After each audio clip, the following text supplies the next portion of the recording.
You're listening to the Ballroom Network. The following program is intended for all audiences.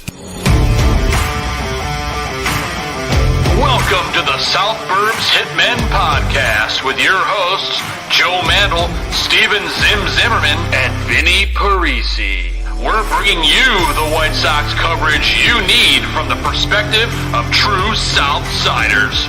Grab your Comiskey dog with an ice-cold beer and meet us in section 155. Everyone get on your feet for your South Burbs Hitmen. That ball hit deep. Way back. You can put it on the board. Yes. Jimenez in the air. Left field. He's your hero tonight. Thanks, Cubs. Over the head of Jenks. Uribe charges, throws, out! And the White Sox have won the World Series. Alexei! Yes! Yes! Yes! Yes! Yes! History! A perfect game by Mark Burley, and what an unbelievable play by Dwayne Wise. First pitch starts now.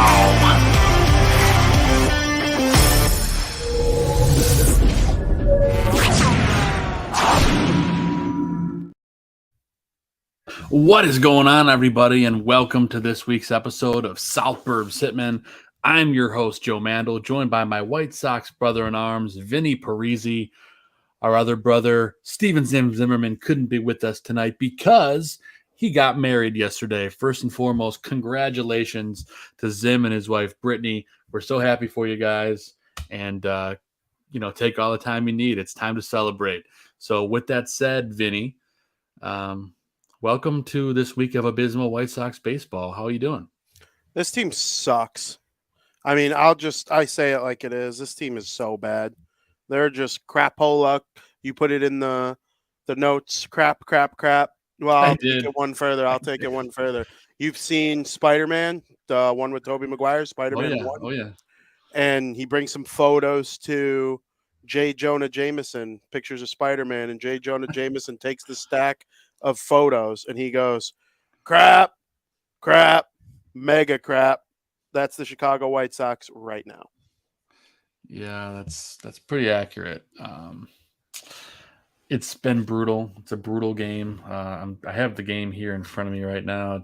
What is it now? Is it still 4-2, Vinny? Yep. Yeah, Sox go up 2-0. I was just telling Vinny, I'm like, man, am I excited? I'm like, that's a great start. Nice to see Andrew Vaughn doing good things. And then it's 4-2, almost instantly. We can't really catch a break, huh? Yeah, no, the Toronto Blue Jays are very good too. And the White Sox got swept by the Rays right before, and the Rays are even better. But every game was close.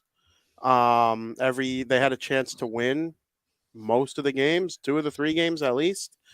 And it's sad that this is what the team has become. 6.5 years ago on December 6th, 2016, the Cubs were the defending World Series champions and were really taking over town. It seemed like there were no White Sox fans left. Anybody who was 50-50 was a Cubs fan right there. You had your diehard White Sox fans, guys like us, the people who hang out in Section 108, those guys will always be around. But, anyone who was 50-50 was a Cubs fan at that time. And then it became a thing where the White Sox started rebuilding. And Rick Hahn traded Christopher Allen Sale to the Boston Red Sox to get Yohan Moncada and Michael Kopech.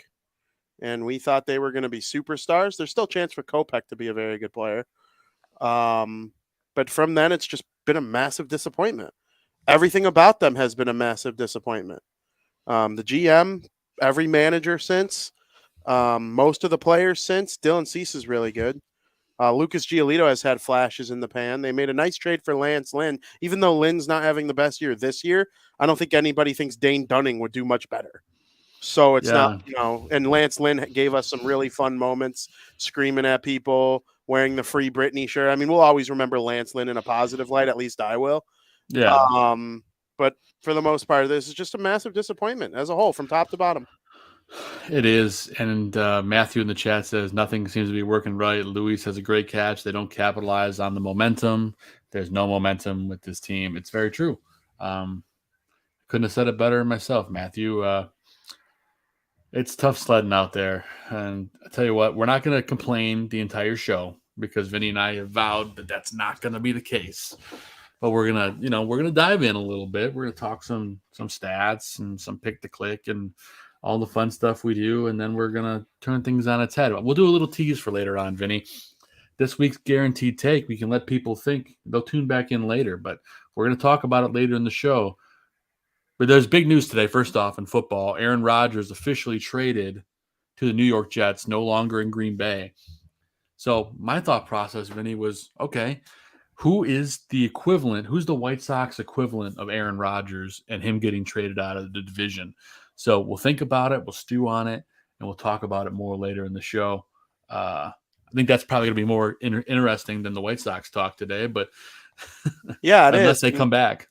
It is, and even if they do come back, I mean, okay, they'll be 8-17 then, or whatever they are. But you nailed it. We're not going to spend this whole season complaining. We're just going to say what's true, and it's not going to be just talking crap the whole time. We're going to try and offer solutions, and just talk about it objectively. And that's where I'm at. I'm not mad. I came into this season with mild optimism. It didn't take long for it to go away because it was just the same stuff from last year, and last year really put a dent in my hopes. If you would have asked me after 2021, will the core of Luis Robert, Eloy Jimenez, Yohan Moncada, and Tim Anderson win the World Series? I would have said at least one. They're all signed long term. They've all been amazing. And then they just all always get hurt. And then when they come back, they suck. Now, it's not 2021 anymore. That was one of the best years of White Sox baseball ever. I would put it second to 2005. Yeah, I had more fun in 21 than 08, easily. Well, 21 was great. And I can't see it getting back without a total rebuild. I mean, I'm talking old 16 White Sox, 2012 Cubs, 2012 Astros level rebuild again. Except it can't be Rick Hahn running the show. You have to make changes. So, and we'll talk about it objectively. So that's what this season's going to be about for us. Unless they pull a Washington Nationals or something, where they win 15 out of 20 and go on a run, and or the Phillies last year, who were 20-28 at the point where they fired Joe Girardi. I mean, I just don't. So I will say, Vin, this division's not very good again. Sucks, and Cleveland's worse than they were last year. Yeah, so it might be a dumpster fire and someone might sneak in, but that doesn't mean much. Obviously, we saw this team play well against Houston, and then they proverbially shit the bed. Is Houston worse than we thought? Yes, they are. I was just about to say that.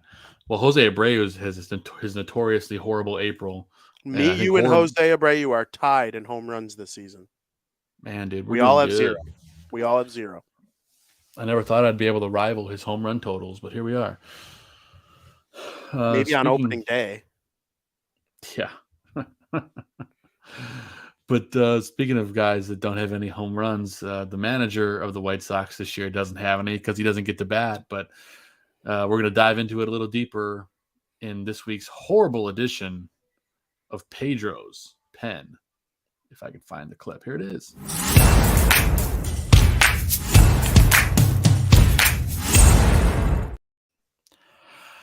Yeah, man, Pedro Grifol had a rough week, if we're being polite, to say the least. The bullpen was horrendous. His starter decisions outside of Lucas Giolito, which, he was just great this week. We'll talk about that later. It was all bad across the board, Vinny. I don't even know one place to pinpoint, but you could tell Pedro's a rookie manager this week specifically. Yeah.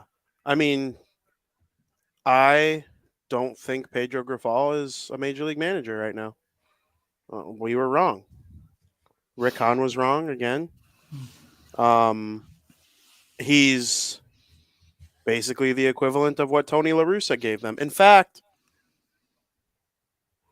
Tony La Russa was better. So far, I would agree with you. Can we talk about how bad he got outmanaged against Kevin Cash this weekend? Yep, and Kevin Cash is amazing. Everybody poo-pooed him He's for awesome. everybody poo-pooed him for the way he handled the World Series in 2020. But he took was it Snell? Blake Snell. He took Blake Snell out, and everybody knows the way the Rays do things. It's all computers and stuff. And that's why the Tampa Bay Rays are so good. They have like an infrastructure that, like, even though they don't spend a lot of money, the White Sox don't spend a lot of money and they're run by morons. The Rays don't spend a lot of money, but they're run by Harvard grads and guys, who are incredibly great with, business decisions. I don't know. I think Kevin Cash is amazing. I'm 0% surprised that he outcoached Pedro Grifol, even though the White Sox, a bad team, kept it close against the Rays, a good team. Our buddy Gavin Sheets hit a big-time home run. Love Gavin. That was a moonshot, man. Moonshot. When he hits it, him and Berger, our two friends that we've interviewed here on the two of our three friends, our two hitter friends, when they hit home runs, they go to Pluto. They don't, and Ashland doesn't count Jake's home runs that don't go 400 feet. Gavin one only won 382, but man, that was a high fastball. It was. He should no business hitting out. That's the farthest 382 I've ever seen. Maybe the logistics or the illusion of the Tampa Bay Rays Stadium. I forget what they call that dump. It was the Trop. I don't know if it is anymore. Tropicana, yeah, I don't know. It definitely played a game on my brain if it was really only 382. I watched that game from a restaurant. So, but I remember seeing it going like, wow, he really got that one. But, back to Pedro Grifol, he stinks. The team stinks. It's not his fault that he stinks, though. I think he could be a very good major league manager. I do. But in this situation, with the way things are right now, I just don't see it this season. Yeah, I don't see it either, man. These batting lineups, too, have been so screwed up. He talked about having consistency at the start of the year, and then as soon as there was a little adversity, he totally changed the bullpen, or not the bullpen, the lineup. It's not consistent. Then he's got Luis Robert leading off. He's got Luis Robert hitting 5. He's got Luis Robert hitting 9. He's got Yasmani Grandal cleaning up. He's got Eloy, who was brutal up until this week, cleaning up, and he finally turned it around. We'll talk about that a little bit later in the show. One of like 3 guys on the team, or 4 guys that hit over 250 this week, which is just saying how bad the team hit. There's no lineup consistency. I don't think he knows what he's doing. This team really misses Tim Anderson, and you can't, like, anytime you're missing TA, you just can't be as bad as the White Sox are without him. You got to find a way to win games, and they're just not doing that. The bullpen's horrendous. The lineups are horrendous. I got nothing else to say. This might be the worst week of managing I've seen, and I've seen some bad Tony La Russa decisions, and that's saying a lot. It's horrendous right now. Yeah, listen, the vibes are better under Grifol. Okay, I don't see nobody sleeping in the dugout. I think everybody's body language is technically better, but I mean, outside of that, and it's barely the case now that they've lost 9 of their last 10 or whatever it is. I don't think it matters. Still haven't won a series. Yeah, they've won 0 series. They tied 1. Give them credit. They tied 1 against the defending World Series champions. That was also a month ago. That was a month ago. And they had to win that last game to do it, and they barely won their 2 wins in that series. They barely lost the 2 losses too, but that's baseball. It's crazy to me their record without Tim Anderson. I saw, what are they, like 22-30 in the 50 games they played without Tim Anderson in the last 2 years or something. And I'm like, wait a minute. Baseball, probably just as much as hockey, is the ultimate team sport. I know football is a team sport too, but if you have an elite quarterback, you have a chance to win. You see what teams make the Final Four every year. The Bengals, they have Joe Burrow. The Chiefs, they have Patrick Mahomes.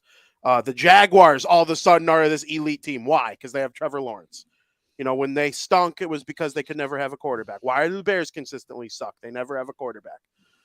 It's like in baseball, how can one guy influence you that much? You can only field the balls that are hit to you, and you can only bat once every 9 tries. So, like, it just makes no sense to me how their record is that good with him and that bad without him. So I still think it's going to be too late when he comes back. I know I sound like an old man. I sound 90 years old when I say, well, you can't make the playoffs in April, but you sure can miss them. Well, they missed the playoffs already. It's over. It certainly feels that way. And Dan summed it up pretty well in the chat. He said, "Sox stink. It's frustrating as hell. Ass hell. It's a typo, but it's actually pretty accurate. Ass hell." You could put a comma in between each of those words. Frustrating, ass hell. That's a great way to describe this team. It is. Stupid. I mean, they're just dumb. They're just stupid. It's a dumb organization from top to bottom. The only thing they do better than most teams is serve me delicious food. That is the only thing they do better than everybody else. I'm looking forward to that on Sunday. But you know what? The food at Wrigley's been dog food for 100 years. It's finally starting to step improving. And if the Cubs get good food at Wrigley Field all of a sudden, then what? I mean, they're good. They're not great. They're still good. Not going because their tickets are too expensive. Yeah, that too. But like the Cubs are good. They're not great. They just lost the series to the Dodgers, but they'll be fun. Bellinger's fun to watch. I'm enjoying the hell out of Dansby on the north side. That perfect game ending was brutal for Drew Smiley. Yeah, that was funny to me because I love seeing Wilson Contreras play for the Cardinals, even though all he does these days is get angry at people. But if Wilson Contreras was the catcher of that game, Smiley would have had a perfect game. That. And we haven't. Did you find it funny? It was a perfect game on the anniversary of Humber. Phil Humbers, yeah. And we haven't had Felix Hernandez had one later that year, and that's the last perfect game in Major League Baseball. Vinny, it's so funny you're bringing this up. I brought this up to my wife the other day because we were watching the movie For the Love of the Game. Have you seen it? For Love of the Game's outstanding. It's a fantastic Another movie. First of all, Kevin Costner White Sox movie, outstanding. Yeah.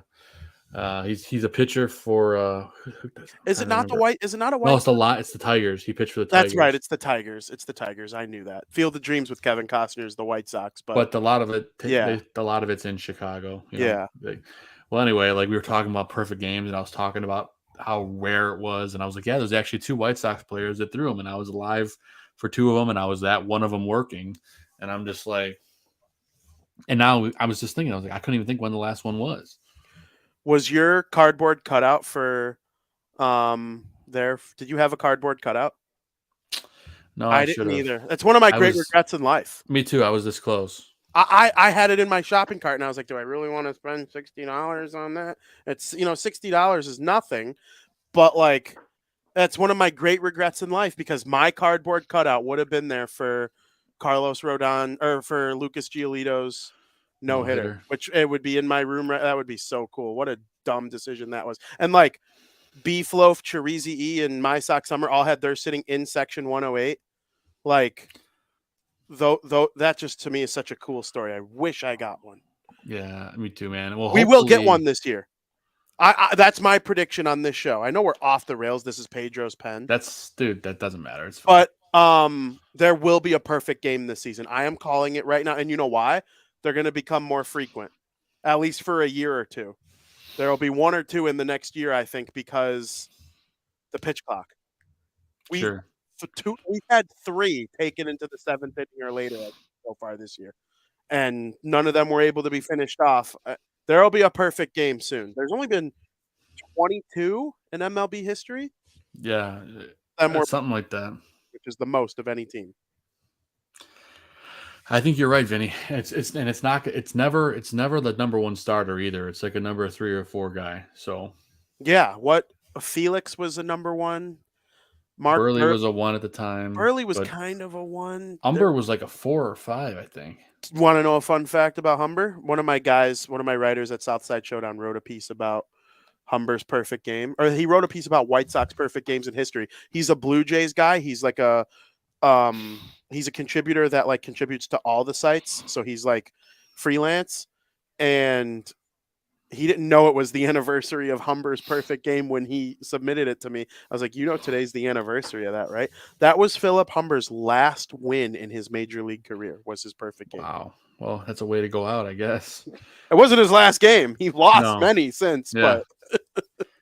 but It's funny because I remember I was reading someone saying on Twitter, like, oh, AJ Brzezinski caught 2 perfect games, but he didn't catch Burley's. That was oh God, why am I who would have it been? Oh, I know who it was. Tyler Flowers? Tyler Flowers. That could have been it. Yeah. I'm trying to think who was the backup catcher even in 05? I don't even remember. I have no idea. I couldn't tell you. But I mean, Yasmani Grandal? Raul Casanova? I don't even know who that is. Oh, okay. I don't think Yasmani Grandal caught Giolito or Rodon's perfect game, right? Didn't McCann catch one and then Sebi Zavala caught the other? I believe so. It's wild. Yeah, we'll talk about those guys a little bit later too. But yeah, we're gonna. It's been a heck of a Pedro's pen. The chat room is very, very enthusiastic. Dan, I've been a fan 35 years in California. I'm tired of this shit. 7-year Dude, you're in rebuild. California. Go surfing or something, man. Get a nice tan and then watch the freaking Dodgers because they're gonna get Ohtani over the summer or over the winter. It's gonna be awesome. Joe in the chat disagrees about the perfect game comment. Vinny saying pitchers can't get past 6 innings. There are a lot of pitchers that can. I think it's White Sox pitchers. Yeah. I mean, what we see on the White Sox doesn't apply to smart teams that know how to manage arms and develop talent. And there have already been 3 that were taken into the 7th inning this year. And if Smiley didn't get bulldozed by his linebacker catcher, he would have probably had one. He was a left-handed pitcher. He had the perfect angle to gun him out at first. And this guy bowled. I don't know what was going through his brain. Yeah, me either, man. I got my pick, though, Vinny, for who I think is going to throw a perfect game this year. Who's that? Nestor Cortez. Nestor Cortez. Why do you say that? I like that. He moves. He works quick. He's one of those guys that has like that funky delivery. He can like stifle guys. He's my pick for like the I think he's like the 2 or 3 on the Yankees. I don't remember. Yeah, he's the 2. Oh no, I guess he would be the 3 when Rodon is healthy. Correct. Because Garrett Cole's certainly the number 1. I know I like to poo-poo Garrett Cole on Twitter, but I don't actually mean it when I do it because Garrett Cole's amazing. Yeah, so I think Cortez is my pick just because of his funky delivery. He works quick. We'll see. It's just a name I'm throwing out there. Yeah, for sure. But obviously we know Pedro was bad. There are quite a few other guys that were bad this week. So let's talk about that flaming pile of shit in this week's Adam Dudd of the week. They're not the players of the week. They're the shit stains of the week. So here we go. You suck. You suck. Stupid. Lousy. No excuse. What a dud. What a total dud. Anyway, we have so many to talk about. There's a ton of crappy performances, and I just had to cherry pick, some of the bad ones. So I'll let you pick one out of the plethora of piñatas. That's a Three Amigos reference if you've seen that movie. But you tell me who's your Adam Dudd of the week. We'll talk through a few of them probably. Yeah, the baddest of the all bad for me was Reynaldo Lopez. Reynaldo Lopez is trying to, fill in for Liam Hendricks, who announced he's cancer-free since our last show. Great news. Amen. Shout out to Liam Hendricks, friend of the program. Yes. One of the nicest professional athletes I've ever interacted with. So credit to him. Reynaldo Lopez, also a good dude. No issues with Reynaldo Lopez. I think he's a very good pitcher. He just can't close games. Not a closer. He's not a closer, and he's not an 8th inning guy either. I don't think he's a setup man either. I think he's a long reliever. I think he has a better chance of being a starter than a closer, and I know that might make some people throw up because I don't think he's a starter at all either.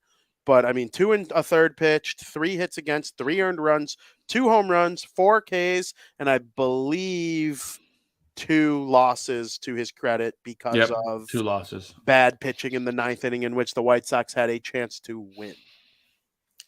Yeah, Raylo had a tough week. We just can't wait for the South Slider to come back. We're so happy he's healthy. We hope it's, obviously when he's ready. But this guy's been working out in the offseason. We're ready to have him back. They got to put in Graveman to close now, right? I mean, I would hope so. Joe, I am so try anything right now because I legitimately think I don't think they're a mediocre baseball team. I think they're a bad baseball team that if they win 60 games, I'll be impressed. Yeah. That's where I'm at right now. It sucks. And some people don't want to hear it. Pessimistic, blah, blah, blah. I'm not a pessimistic person. I believe the Devils they're can bad come back right now. Yeah, they're just bad. And well, we do. Yeah. I was just gonna say real quick, we do have an MLB update. There was a no-hit bid going from the Braves. Spencer Strider had a no-hitter going into the 8th, but that is now over after a Gene Segura one-out single. So that no-hit bid has been disrupted, Vinny. So another guy going 8+. So like I said, the White Sox just can't seem to figure out, guys. The Dylan Cease needs to figure out how to throw less pitches. That's a whole nother thing. But he wasn't a dud, but he certainly wasn't a put on the board player of the week. But I'm going to go with a guy, Vinny, for my Adam Dud, who was on the list last week, and his stats were almost identically shitty this week as they were last week. Luis Robert, 3 for 25, $120, 10 freaking strikeouts, somehow managed to score 3 runs still, stole 1 base, 2 RBIs, and a walk. But the 10 strikeouts, Vinny, I've seen some of the worst at-bats I've seen from Luis Robert in his tenure on the White Sox this week. Everyone knows he won't hit, he can't hit anything that's away. A slider outside, a ball in the dirt. He goes after it like 9 out of 10 times. And as you can see, 10 strikeouts this week out of 25 at bats, Vinny, is absolutely horrendous. Luis Robert Jr. is 2000 and he's a fraud. 19 Javier Baez or 2020 Javier Baez. Elite defense. Yep. Baez is one of the most magical shortstop I've ever laid my 2 eyes on. Luis Robert is one of the most magical center fielders I've ever laid my 2 eyes on. When they get wood on the bat, Luis Robert could put it on the Dan Ryan. Javier Baez could put it on Waveland Street. They all around suck at hitting, though. Javier Baez chases everything. Dude swings at things that are 10 feet out of the zone. Non-competitive pitches. I don't get on guys who swing at sliders and stuff. Like those are meant to be swung and missed. There's a reason pitchers throw junk. Sure. It's to play a trick on your brain. But the stuff that's 5 feet out of the zone, I have a better eye than that. I mean, I'm honestly confident that if I faced Garrett Cole right now, if I stepped in a box against Garrett Cole right now, and he pitched me like he was trying to get me out, and he purposely threw 4 pitches in the sequence out of the zone, like as far as Robert is swinging at some of them, I would draw a walk. I wholeheartedly believe I would not swing. Dude, regardless, I'd love to see it, but nonetheless, I think you're right. Lou Bob's just had a horrendous week. He needs some work. This is a guy that his first week of the season he was an MVP, and now this week he's like the LVP, the least valuable player. So, really scary when you think about it that way. Although, sadly, I believe he was like second on the team in RBI this week, which tells you how horrible they were. But Vinny, there's a couple other names on this list. We can talk through a few of them because we have to highlight how terrible these performances were. But who else you got? I'm going to leave our friend off. I'm not even going to say his name. Sure. I'm going to say Andrew Vaughn. Andrew Vaughn is one of the reasons that they stink. Andrew Vaughn was selected 3rd overall out of Cal. I did a mock draft in 2019 back when I was doing baseball mock drafts because the Sox were bad enough for me to want to do baseball mock drafts. And that was the only pick I nailed. I got 2 right. I got the Orioles taking Adley Rutschman. I foobarred the 2nd pick, and I got the White Sox taking Vaughn 3rd overall, and then I got the rest of the draft wrong. He's just been terrible. And if he was better, the team would be better. just like Luis Robert, just like Reynaldo Lopez, just like every other guy that we would have said would be future superstars a year and a half ago. I mean, 4 for 23, $174 for his batting average, 4 RBIs, 1 home run, 1 walk, and 2 runs. Good game so far tonight, even though they're losing. But I mean, just not going to get it done for our guy we like to call Andy. Yeah, Andy had a rough week at the office. There's a few guys that did. I'm not going to put the stats up, but friend of the show, Jake Berger, had a rough week too. I guess I'll put him up. Well, no, I won't. We like Jake too much, but nonetheless, I'll read him out loud. He went 2 for 19 with a .05 batting average. It's tough. He did have that big home run, 3 ribbies, which all came off that 1 home run. 3 walks, and he struck out 9 times too. So that's a guy who struck out about 50% of the time this week. So rough week for Jake. Hope it gets better. But one of the main problems this week, outside of Jake and all the guys we talked about, go off on him. Sebi Zavala was he was like the worst I've ever seen this week. Look at this. He bat 0. This is 0 for 10. He didn't walk. He didn't score. He struck out 3 times. Sebi Zavala, not only defensively was horrible too. There's a couple plays at home he could have made. There's a couple guys he could have thrown out. I mean, these guys can't throw out anybody. But Sebi looked completely lost at the plate in all 10 plate appearances. I saw all 10 of them. I don't have enough bad things to say. Like I like Sebi as a backup. I think he's a great backup. This week he did not have it, Vin. No, and Yasmani Grandal's been good defensively. Someone did a piece for me for Southside Showdown, and did put some of his metrics included in the article, and I was like, I fact checked it to make sure that it was legit. Like that's how good the stats were. I was like, Yasmani Grandal's doing this. He's doing this well at pitch framing. He's doing this well at everything. And I fact checked it, using all the different baseball sites that you can use. And I came to the conclusion that Grandal's actually having a really good year defensively so far. And Zavala is not. He sucks at hitting. I mean, 0 for 10 is unreal. At least he's getting at least on 7 of the 10, he made contact, which I guess is a positive. But I mean, when we're talking about guys making contact as a positive, I mean, that sounds like some little league stuff. I can hear my coach when I'm 8 years old saying, well, you made contact. Like that's John Santucci, right? Like, yeah, John Santucci. Exactly. That's just something that cannot be the case. So yeah, beyond rough week. There's so many guys that didn't play well, Vin, but there's a handful of guys that did good. And what do we like to call that segment? We like to call that segment the Put It on the Board Player of the Week.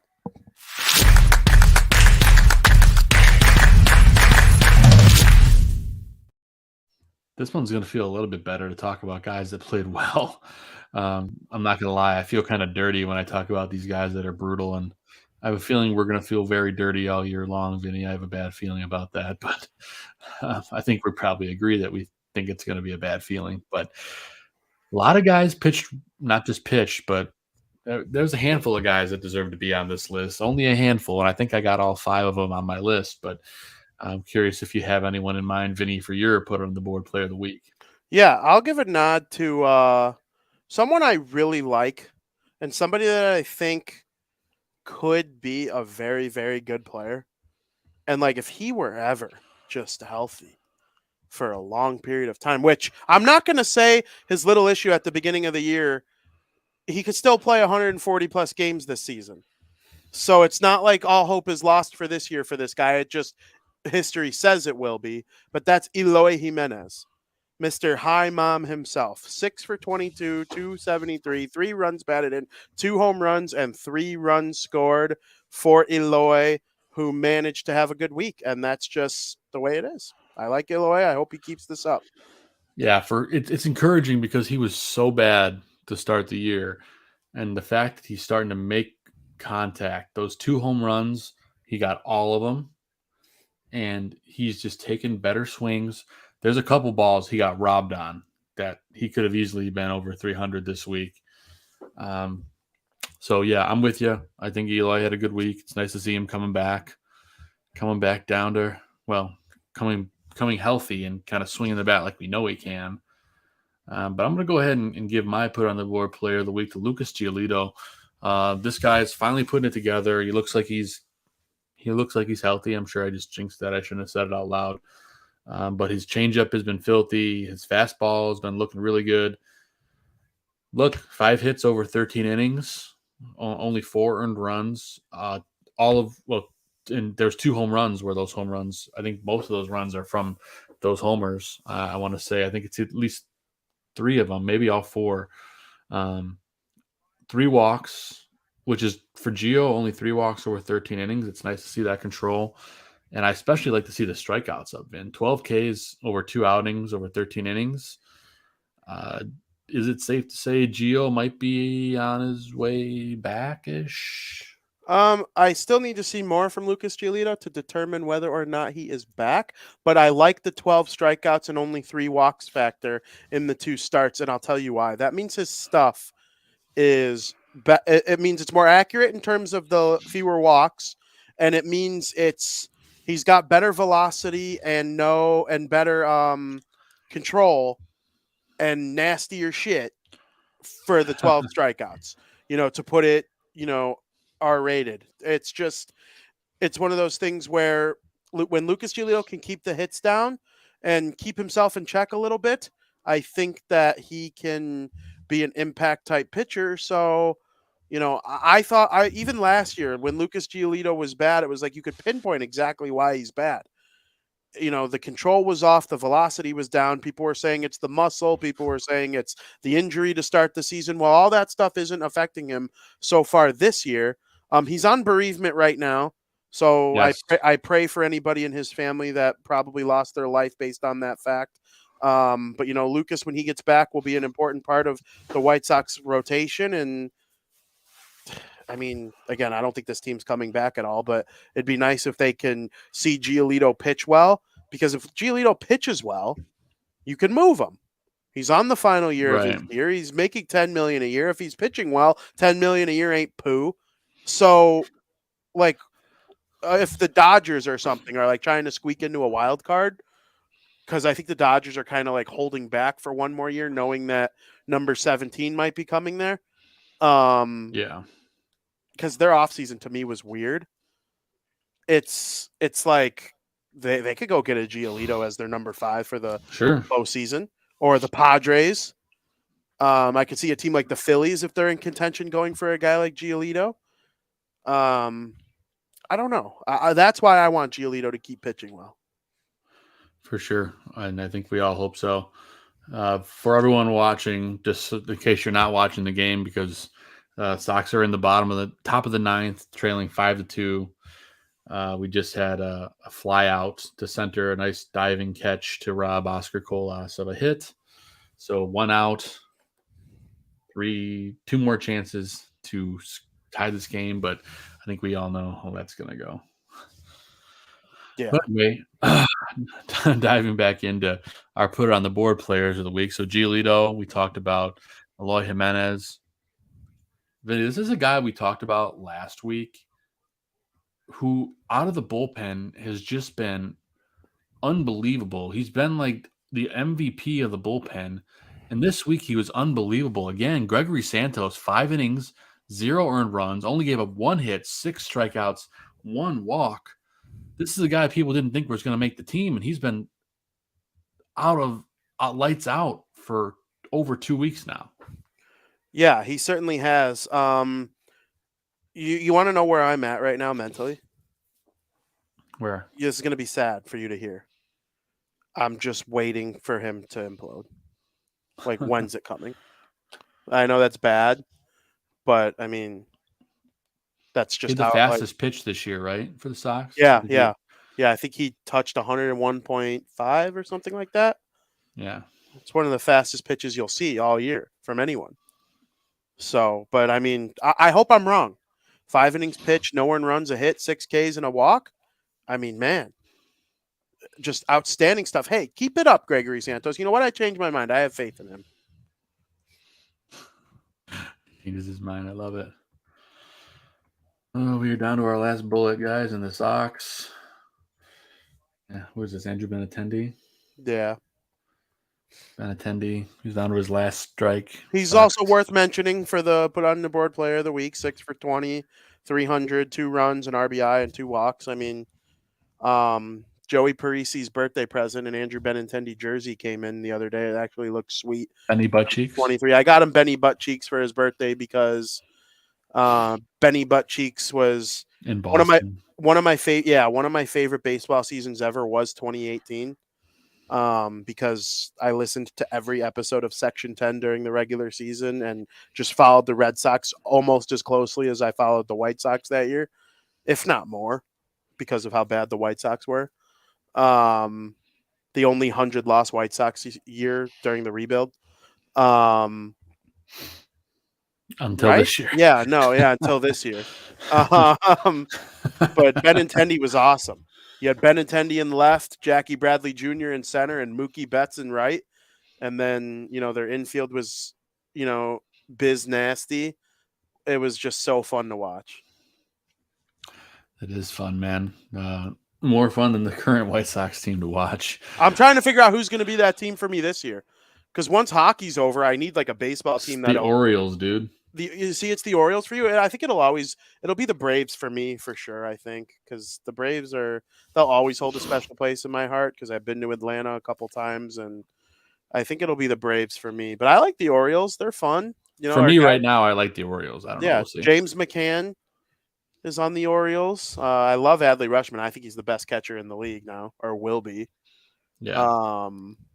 Sox lose. Woo! Final 5-2 Toronto Blue Jays. The imploding continues, Vin. Oh, and look at that. The chat room agrees. Sox lose. Yes, they do. Yeah, they stink. Other honorary mention, Vin, for put on the board. Elvis Andrus, 5 for 20. Your pick last week. 250, 2 ribbies. Run scored, 2 walks, and he stole a base. There's not a lot of that going on this year. So for them, they're the only team in the league. Every other team taking advantage of the disengagements from the mound rule or, the pitch clock, not the White Sox. It's crazy. If let's say the A's have like a randomly good series, they'll tie the White Sox in wins. Yeah, I mean the Sox might get to May and not have 10 wins. Did you see the A's are on pace for 135 losses? Yeah, they stink, but they'll beat us in a series right now. They probably sweep us. Well, they got possums living in their in their broadcasting booths. Did you see that? Yeah, yes, I did see that. that's tough because Dallas Braden hosts a podcast I listen to too. Baseball is Dead. It's on the DraftKings Sports Network, and it's a good podcast. He hosts it with Jared Carabas, and I listen to almost every episode. And Dallas was telling the story. They were in the booth. He does color commentary. Most of it's from the field, but he had the inside scoop. I feel bad. I mean, they lost the Raiders to Vegas. Now they're going to lose the A's to Vegas. That'll be great. Did you see the location of that stadium? Yeah. Oh, yeah. It's like perfect. It's perfect. It's like it's just down the road from where the Raiders play, and it's right across the highway from New York, and all those places. So it's right there. It'd be a great spot. They just got to have an indoor dome, man. I'm sure they will. That's what I was thinking too. And Frankie Mueller from my Bardon show, my cousin, he was telling me that too. He's like, I don't get how they're going to play baseball in Vegas. I'm like, well, they have to build a dome. There's no way. There's no way they don't. Yeah. Maybe a retractable dome, if anything, if it's like moderately good weather and it's, people want to be outside. But like for the most part, I just can't see in August when it's 120 Fahrenheit in Vegas. Like, I just don't see how you could play Major League Baseball. You can't build a stadium there if you're not having a roof on it. Yeah. I mean, it's hot in Miami and they put a roof on it. I can imagine it's even hotter in Vegas. So. Yeah. They put a roof on the football stadium, and football's in the winter. Yeah, exactly. And the Raiders don't wear bright colors meant for that weather like the Dolphins do. Yeah, But that's true. Yeah, but speaking of this White Sox team and and colors that are, I don't know. I got no transition there. I was just going to talk about the schedule coming up. It doesn't get any easier for the White Sox here, Vin. I'm not even going to run the video for White Sox Weekly because it's going to be talked about for 20 seconds and we're going to move on. But they get two more, Vin, against the Blue Jays.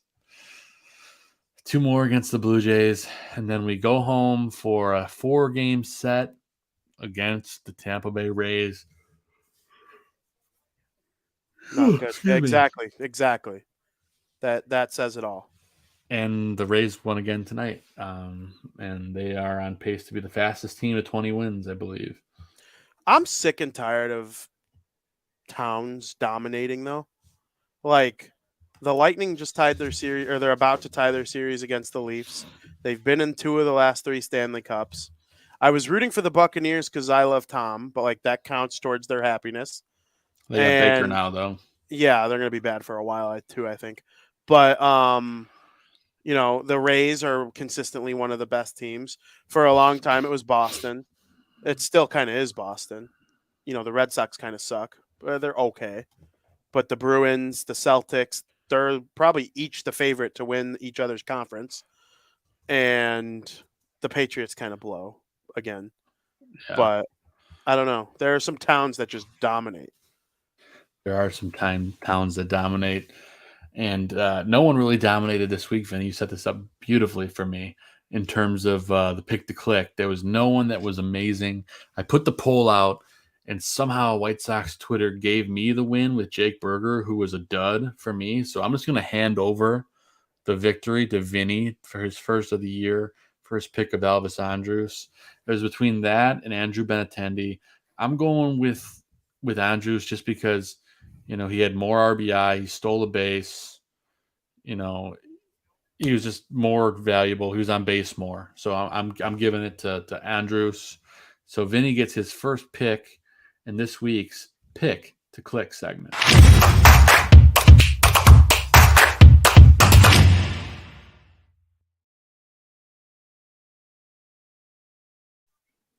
All right, Vin, who you got? I am going to take my friend Eloy Jimenez. I think he's a stud. If he doesn't get hurt, I probably just put the absolute hex on him. But if he's healthy, he's elite. And, go hit 40 bombs this year, Eloy. At least you'll make the White Sox worth watching 1 every 9 at-bats on most days. Yeah, hopefully some good things out of Eloy. But not much going on today from anybody. So our buddy, I'm going to give Zim second place. Our newly married pal, he's not here to make his own choice, so he told us to pick for him. So Vinny, I'm just trying to think of someone that could have a real nice week, kind of rack up the RBI, kind of hit some home runs. Who do you think? Who do you think we should pick for Zim? I'm thinking maybe Jake Berger, I was Robert. just going to say Jake. I think he should be the default because he's our friend. He's the only he's the only professional athlete I've ever interviewed twice. So Yeah, I think Jake same. Berger's got to be that guy. And in last week he had such a bad week and he still was second on the team in RBIs. Yeah. Jake can get hot really quickly, as we saw last year in AAA. He'd come up and down, then he'd tear it up in AAA, and then he got hurt and that derailed him. But I have a feeling Jake will be back with a vengeance. He's got some good matchups here against the next couple days with Toronto, and there's some hittable guys on Tampa Bay. They've been very good to start the year, but it's been a bullpen problem for us. So I feel like Jake could have a good week. So I like that. So we're going to give our buddy Zim Jake Berger. Foster wants to know if he could take Jose Abreu. Yes.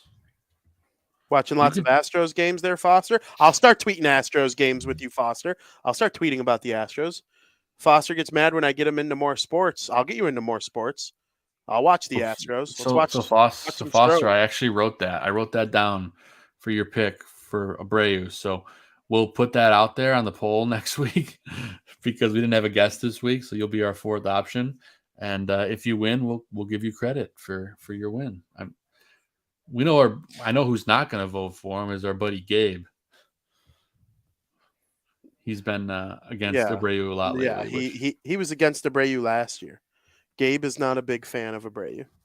Especially when calls he him some things we won't say on the show right now. Did you see that video of him on MLB The Show and he beamed? Yeah, Abreu. You know, it's funny. My That was the best thing I saw Gabe last week. fan. Katie's the biggest Gabe fan. Oh, I love Gabe. She man. sends me all his funny tweets. And today he mixed RC, Coke and Coke, yes, and Pepsi, and he reviewed it. I was like, this guy. And then his food reviews are amazing. 10. Everything is 10. I'm gonna do some food reviews, man. I'm looking forward to getting some ballpark food on Sunday. But, Oh yeah.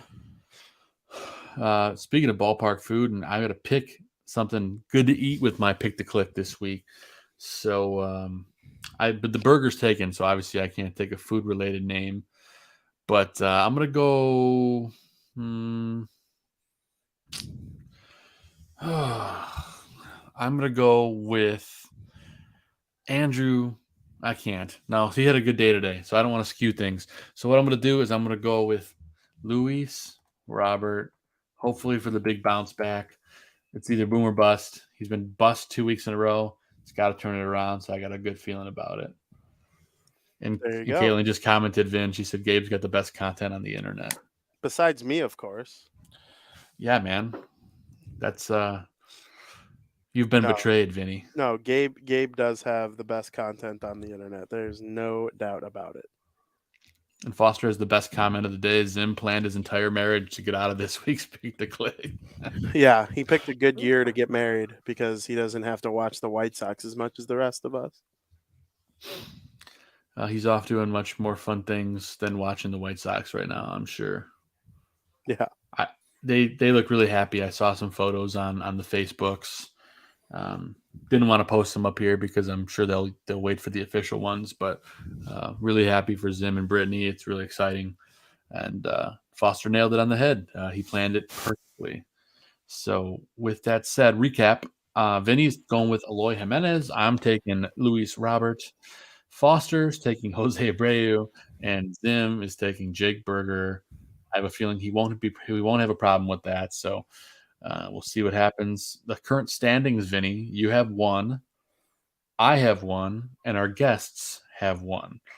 The guest that won was Celeste. We're gonna tally it and see if maybe one of us win, maybe us don't. One of us don't this year, but we'll see. Speaking of guests, Vinny, next week's guest is Lamont Pope from the Chicago Tribune. He covers the White Sox. He goes to every game. He knows this team inside and out. He knows the guys in the clubhouse, and he's going to bring us all his White Sox knowledge next week on Monday. It's an off day, so we were able to secure him to come with us.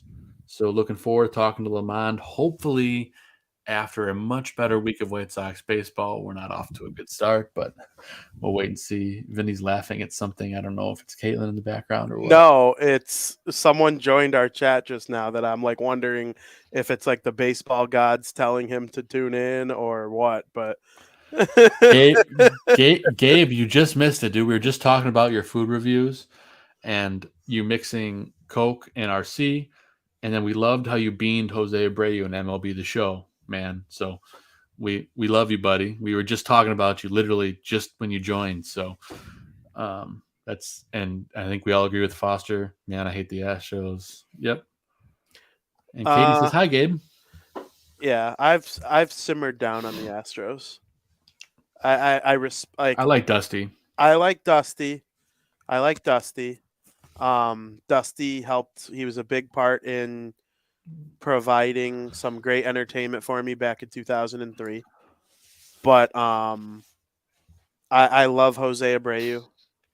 I think the only Astro from the cheating scandal that I hate is Correa, just because he Altuve. No, I don't. I kind of respect Altuve. Altuve was just like, nah, screw you guys. Where Correa was like all mad about it. Like he couldn't understand why people were asking him the question. At least Altuve took it on the chin. He accepted the booing. He understood it. Like, he wasn't a little what about it. Yeah. He was like, I don't know. And Altuve, no matter what, Altuve is still the 5'8" guy with a Hall of Fame resume. Yeah. He'll be back soon too. Yeah, he'll be back soon. And you know what? That could be a big reason why the Astros are just okay right now too. That's true. He was And the fact that Abreu can't hit the broadside of a barn right now. Yeah, which adding Altuve back might push Abreu down a little bit. Kyle Tucker, who wasn't even there in 2017, is just a dog. Yordan Alvarez is probably the best designated hitter not named Shohei Ohtani in in Major League Baseball. Another absolute dog. So I don't know. The Astros, they're an entertaining team a lot of the time. I was hardcore rooting for them in the World Series. I almost always root for the American League champion. I thought for sure when you said you loved Abreu that our buddy Gabe was going to tell us how much he hates him. He probably still will, but he did say he loves us. So we love you too, Gabe. Yeah. Oh, Daly. We all remember Daly. He hated Daly. Well, he wasn't good after he left the Astros. So no, he wasn't. He was okay in 2020, the short season. No, not okay. He was freaking awesome in 2020. He had an ERA. He was better than Giolito that year. He was. And it's funny, Gabe joined us at the perfect time because we teased this at the beginning of the show, Vinny, and we're finally here to the guaranteed take. We had a lot of Bears fans to tune into this network. So our guaranteed take is going to be a good one. And I forgot to do the video intro. So we're going to talk about this week's guaranteed take.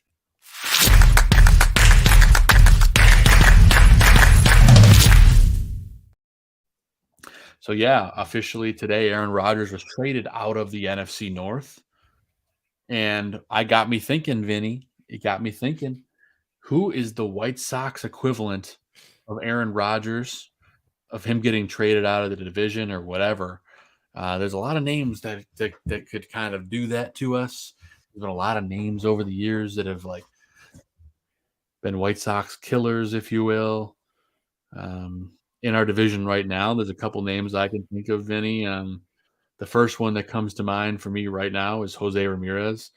It's a guy that just murders us and murders us and murders us and will likely continue to murder us this year with the way that Pedro manages his bullpen. But who do you got, Vin? Who's one of those guys? And it could be old, a player of old. It could be a player of new.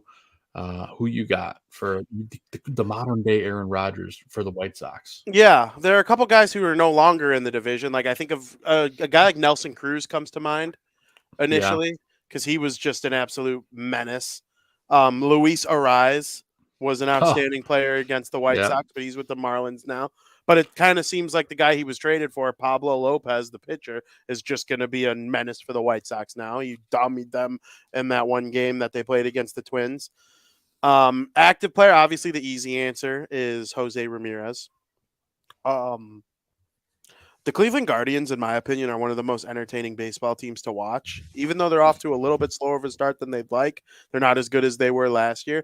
I just like the makeup of their team. They're a pitching factory. They get necessary hitting in key moments. It's not all about the home run. Shane Bieber's outstanding. I think Tristan McKenzie's all world. So, it's just a really good organization.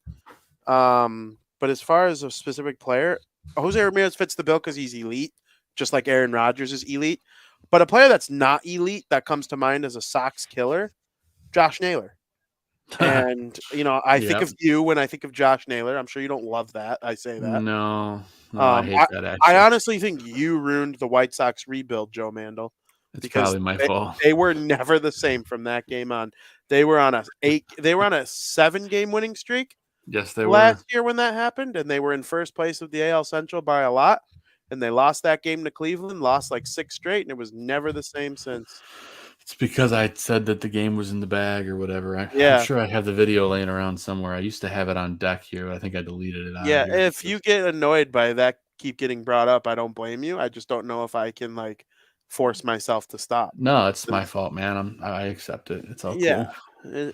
I mean, it happens. It happens, but it's not actually your fault. But that Josh Naylor, that is a fact that they were on a 7-game winning streak. They swept Boston on Mother's Day. I will never forget it. I honestly think I'll never forget it as long as I live. They swept Boston on Mother's Day last year, and that completed a 7-game winning streak. And then the following day, Monday, we did South Burbs Hitmen, and that was the Naylor game, and that's where the whole season fell apart.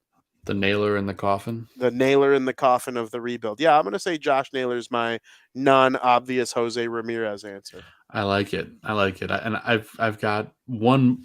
I got two more. I got one that's an older player, and one that I'm going to do right now, who is like actually a guy that got traded out of the division, so you can make the comparison.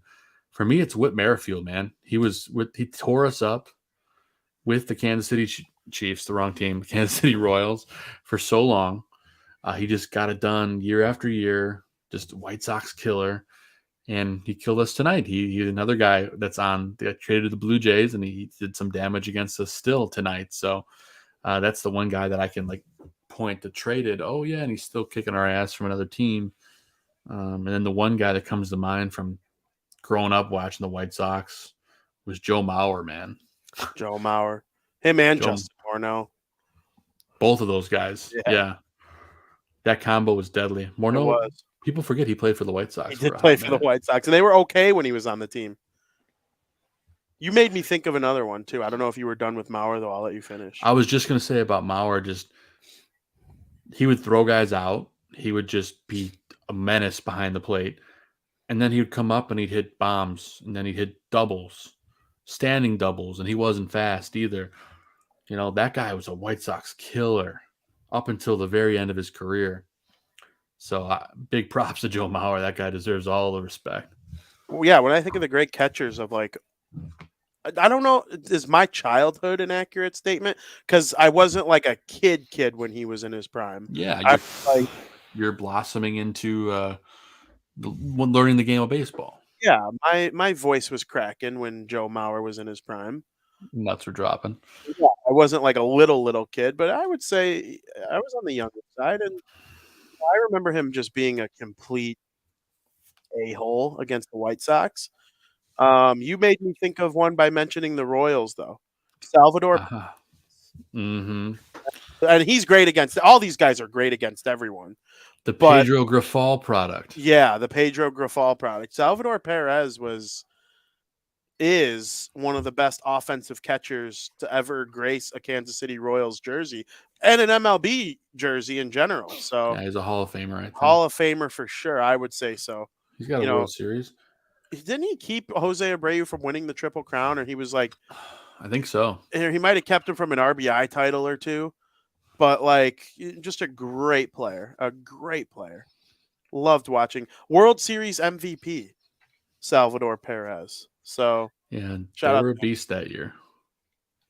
So yeah, all great options. A lot of them still Sox killers. Some of them no longer playing, but I think all Bears fans are happy to see Aaron Rodgers leave. Bye-bye, Aaron. We will not miss you. The Bears haven't won in Lambeau in like 8 years. They've only won like once at all in the last 8 years. I'm pretty sure Aaron Rodgers' Green Bay record against the Bears will end at 24-3. I never have to see him do that stupid discount double check celebration. Never say never, Vin. That would only happen in the Super Bowl. And you know what, Joe Mandel?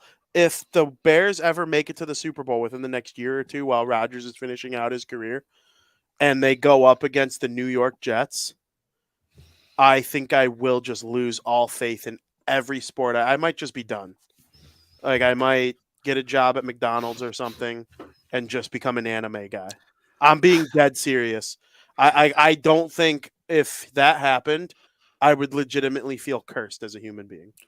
Well, Vinny, you know that the schedule makers are sitting there. They're like, for week 1 of the season, we're going to do Bears Jets. Do we play the Jets, though? I don't think we do.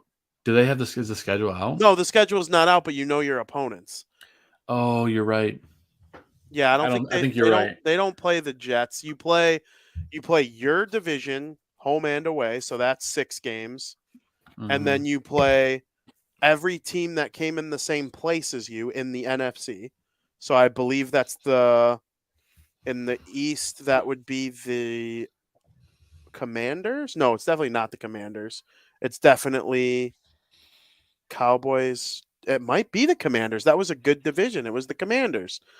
And then the South would be the Falcons. Probably the Falcons. Here's the opponents. I pulled it up. So There you go. We got the Lions. We got the Packers, of course. The Vikings, of course. We got the Atlanta Falcons, Carolina Panthers, Denver Broncos, Las Vegas Raiders, Arizona Cardinals. I already said Packers, the Vikings, all those divisions. Kansas City Chiefs, Los Angeles Chargers, New Orleans Such a hard Saints, schedule. Tampa Bay Buccaneers, Washington Commanders, you were correct, and Cleveland Browns. Okay, so they play every team in the NFC South, it sounds like. They play every team in the NFC South, and then the last place team in the West and the East. And that extra game, the 17th game, is definitely the Browns because they rotate each division and what place you come in. So Foster says the Jets in a few years, but it could be quicker than that. I'm pretty sure next year's matchup is the East for the Bears in the AFC. So if they come in the same place as the Jets, the following year it could be the Jets again, and it would be at home because this year the AFC or the NFC, this year the AFC has the home extra game. There's a lot. It's a lot. I don't know how I know all that because I didn't know all that. It's a lot because I try to figure out the schedule early. Yeah, it's a good week for the White Sox to be bad because you got the NFL draft coming up on Thursday. Oh yeah, exciting week of content here on the Barroom Network, and I'm going to take that real quick opportunity to play a couple ads. Because you got Gabriel talking football, you got Draft on Tap. They had Mark Schofield on the show. So let's take a look at a couple of these ads before we get out of here. But make sure you tune into the Barroom Network for all our draft coverage this week. It's going to be a doozy, so check this out. He could be a pocket passer. Some of the stuff to get ready for tonight, I was rewatching the last half of the season. And I see it. It's there. Like, it needs to be developed and brought out. But he's a pocket passer. He's a thrower of the football. And again, he was my QB2 coming out. I remain a huge fan of his game. I want to see him get to where he can be because I think he could be special in this league.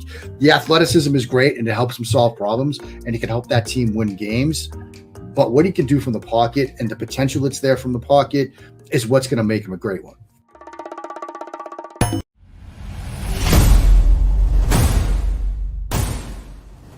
Greg Gabriel, former director of scouting for the Chicago Bears. This guy's more of a move guy than a wide.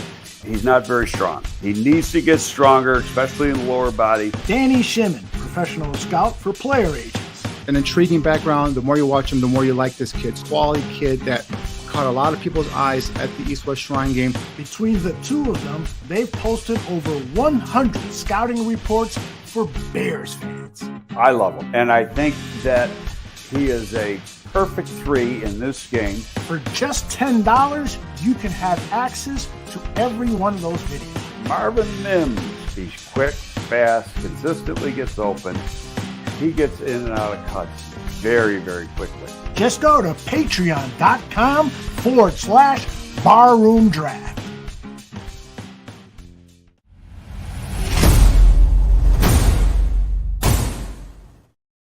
Huge week at the Barroom, Vinnie, for the NFL draft. And for you, I know you're covering all this stuff across the board. You got White Sox, you got Jaguars.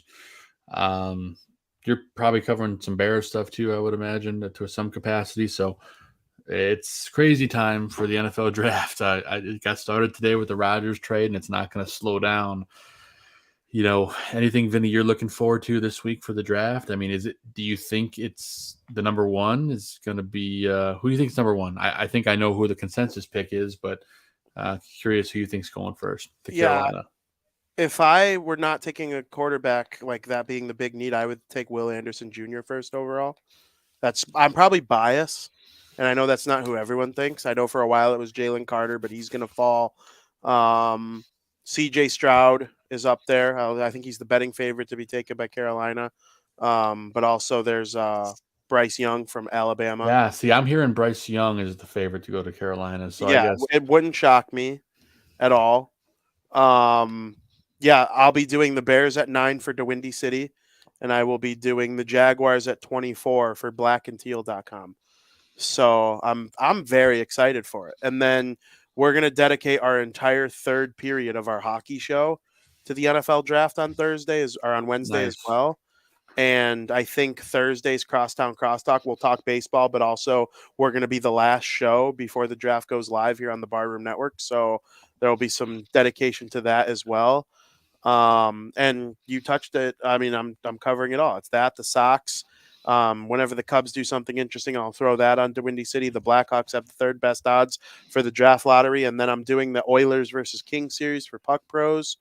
And just the NHL playoffs in general are amazing. I have Winnipeg on now, and they wear all white in their. Or no, I have Toronto. Toronto and Tampa are tied now. It was 4-1 Tampa, and I saw the Leafs creeping back, so I flipped it back. And then you got Winnipeg. Everyone in the crowd wears white. It's the whiteout. It's the Stanley Cup playoffs are incredible. So if the White Sox are pissing you off too much, and when the game ends, you need some good sports to watch. I highly recommend the Stanley Cup playoffs and then the NFL draft on Thursday. And your Devils got a big win tonight, Vin. Yes, they did. I don't know if you watched my eyes peeled for the entire third period during the show. I was breaking down Lucas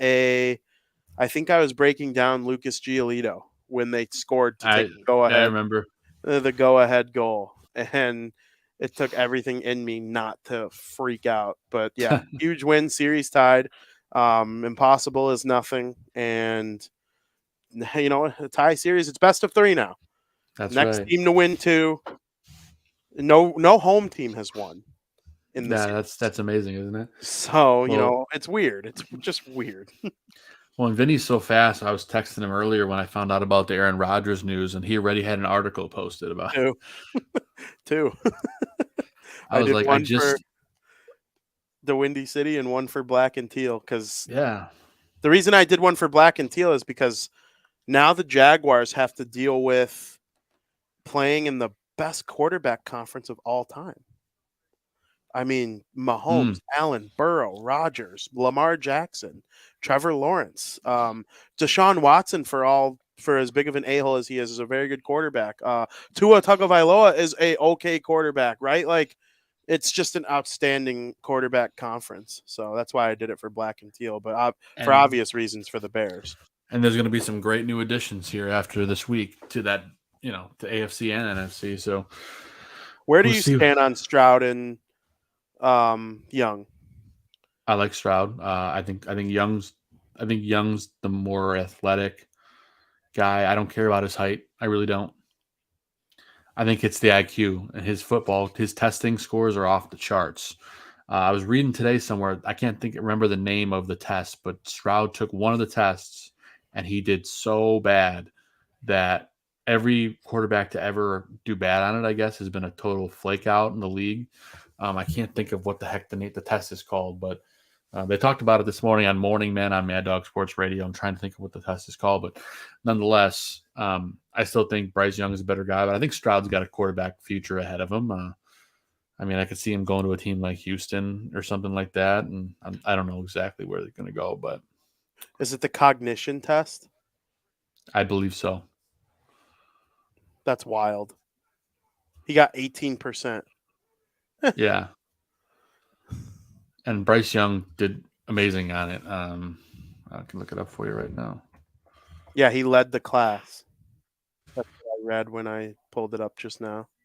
Yeah, so I think that's the difference. I think especially now that came out, I think you're definitely going to see Bryce Young probably go first, but maybe we'll be surprised. You know, Indy needs a quarterback too. I don't know, man. I'm interested to see what happens. I want to see what the Bears end up getting. The Jags have Calvin Ridley coming back now this year, and they have a much more complete offense. So it's interesting to see if they focus on defense, if they focus on offense, linemen. You know, there's a lot to improve upon. The Bears too. So it's going to be an exciting week in sports. Yeah, there's no doubt. And the narrative about Alabama quarterbacks is kind of dying because Jalen Hurts was in the Super Bowl with the Eagles. He's been a huge offer. Huge contract. Huge offer, huge contract. I think Tua, when he's healthy, is a winner. The stats might not be pretty. He might not be pretty to watch, but I think he's like 7-3 as a starter, or 8-3 as a starter. When he's healthy, the Dolphins were undefeated this past season, or they lost like 1 or 2 games. Did you see he's taking like jiu-jitsu to like learn how to fall? Yeah, which is probably a good idea, even though it sounds crazy. And then you have Mac Jones too, or Mac Jones, and he's okay. He's he's an NFL quarterback ish.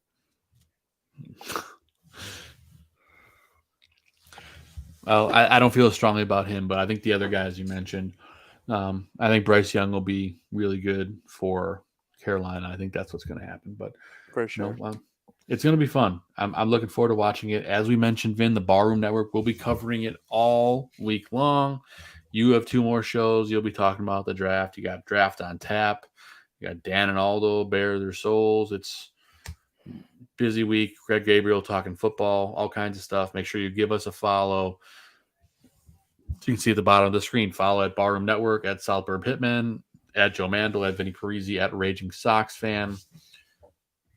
And then I pull up this other one. Hit that subscribe button to be notified when all shows go live on the Barroom Network. So make sure you do that. But Vin, we've got to the tail end of our show. We hit the hour 15 mark, so we're gonna jet out of here and enjoy the evening. And I know you got other stuff to cover, so Stanley Cup playoffs. But before we do, Vin, any shout outs? Yeah, shout outs are always the same. My girlfriend Katie, my mom, my dad, my brother. I love all you guys very much. 2 of them are sitting within 5 feet of me right now, low key. They're giving waves. Which ones? Mom and Katie. Joey's off somewhere, probably watching he's about to watch his Lightning choke and ruin his parlay, just as I predicted. But yeah, it's been a good time. Those are my shout outs for the week. They're my shout outs always, but yeah, happy week. Love it, man. Love it. I want to shout out my beautiful wife, Catherine. She is the reason I do everything. She is my everything. And I just love having her as my partner in crime for life. My life wouldn't be the same without her. So love her.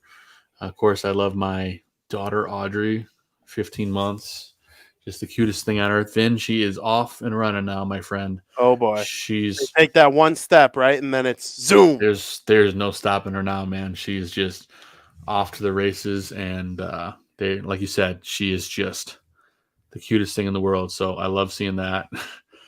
It's exciting. Now she can actually use shoes. Before she would just, be all about socks and barefoot, but not anymore. You need to get those shoes now. So love that. Love her and my Great Dane Maverick. He is like the funniest thing in the world. Then this big ass dog climbs up between me and my wife when we're sleeping in the middle of the night, and he sandwiches himself between us. Like he's like the filling in an ice cream sandwich. So it's like literally I woke up and his ass was in my face this morning. That's incredible. I mean, I don't know it when I'm sleeping because he's so quiet. He sneaks up for a big ass dog. He is the sneakiest little guy. I love it. Sneakiest big guy. A Great Dane, anyway, you said, right? Yeah. Yeah. 130-pound Great Dane. That's a big boy. But he's hilarious. He is love him to death. So shout out to Maverick, my wife Catherine, and my daughter Audrey. Shout out to you, buddy. Always love doing the shows with you. And the content you bring, it's always fun and it's always conversational and a good time. So thank you. And of course, we have to give a big shout out to Steven Zimmerman for getting married yesterday. Congratulations to you and your wife, Brittany. I wish you guys a lifetime full of happiness. And hopefully you don't have to watch any White Sox games this week. Actually, we should text them and tell them that's our prescription is don't watch any games this week. Yeah, just don't. That's our wedding gift to him. Yeah, we'll clue you in next week on the shenanigans of this brutal schedule. It doesn't get any better for the White Sox. But for as much negativity as we had on the show, we had a lot of exciting, fun talk, and looking forward to making it out to the ballpark on Sunday. I'm going with my brother-in-laws to go see the Tampa Bay Rays take on the White Sox. Hopefully it's not a bloodbath, but we'll find out. But regardless, I'm going to get some good food, Vin, so that's what it's all about. Absolutely. Did you decide if you're going to go on Sunday? I haven't. I have a big party on Saturday, so I'm gonna kind of all depend on how How that much you have to goes. drink. Yeah, literally. It's a wristband type of party. So you know how those go for people. Yeah, like, I care not to remember those days. Well, I usually don't remember them. That's why. Yeah, and if the Devils win Thursday, That could be the clincher, right? it could be a clincher either way, because someone's going to have their backs against the wall that night. So it could Oh, be man. an interesting one. Big week for Vinnie Parisi. Make sure Yeah. you're following him on Twitter at Vinnie Parisi. Check out everything at Southside Showdown, Windy City FS, Black and Teal. Did I cover them all, Vin? Southside Showdown, Black Southside and Teal, Showdown. Puck Pros, Black Yeah, and no, I Teal, didn't cover the them. Windy City, and Pucks and Pitchforks. That's it. That's the five. And you can catch Vinny on the pregame show for the Blue Devils. Blue Devils. I've never heard of. That's my fantasy football team name in one of my leagues. I took the Devils logo and made it blue, and Nice. I'm the Bartlett Blue Devils. Yeah. Well, there you go, man. See, that's what I was thinking. 10 years old. That name. I did that when I was in high school, and I haven't changed it. Dude, I love it, man. See, I did it on purpose. Not, but it's going to be a wild week of White Sox baseball. Hopefully, it gets better. We're not cautious. We're not optimistic about it, but see what happens. We'll be doing put on your socks and all that fun stuff. So we're going to be cautiously optimistic, and when I say that, I mean not at all. So look forward to that. Vin, appreciate you as always, my friend. And I know we say it every single show, and we usually mean it, but kind of don't mean it right now. But nonetheless, let's go White Sox. Have a great week. I'll see you, some of you guys at the ballpark on Sunday. Vinny, for you, go Devils. Go Devils. Go White Sox. One more than the other. Jeez. And that, my friends, is the perfect way to end the show. So if I could find the closing credits, which I've been struggling to do the last couple of weeks, there they are. We will see you guys next week. Will it get better? Probably not. Let's go White Sox.